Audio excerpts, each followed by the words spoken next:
আসসালামু আলাইকুম প্রিয় দর্শক মণ্ডলী। বাড়ি এক লতিরাজ কচু বিষয়ে কিছু আলোচনা করব।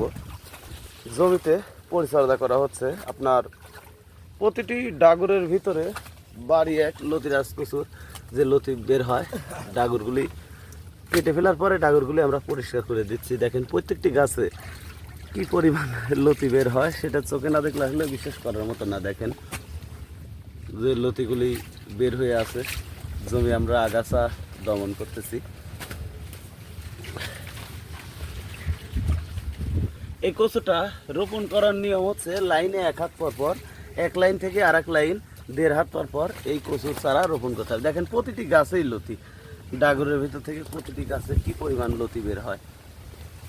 অথচ এই জমিতে বিগত 6 মাস হলে লতি কাটতেছি, এখনও 2 থেকে 3 মাস লতি কাটতে পারবো।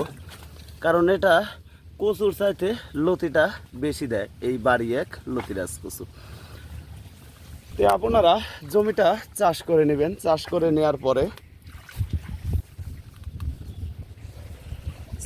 নেওয়ার পরে সুতা টেনে লাইনে 1 হাত পর পর, এক লাইন থেকে আরেক লাইন 1.5 হাত, এভাবে নিয়ম করে লাগাবেন। লাগানোর আগে সার দিবেন হচ্ছে টিএসপি সার, ইউরিয়া সার এবং পটাশ সারটা আপনারা ব্যবহার করবেন। তো প্রিয় ভিউয়ার্স, এই লতিরাজ কচুর যে অরিজিনাল চারা, এই চারা আমরা বাংলাদেশের প্রতিটি জেলায় সেল দিয়ে থাকি। কারণ লতিরাজ কচুর যে চারাগুলি থাকবে, প্রত্যেকটা চারাতেই লতি থাকবে। আমরা কিছু ছাড় চারা রেখে দিই।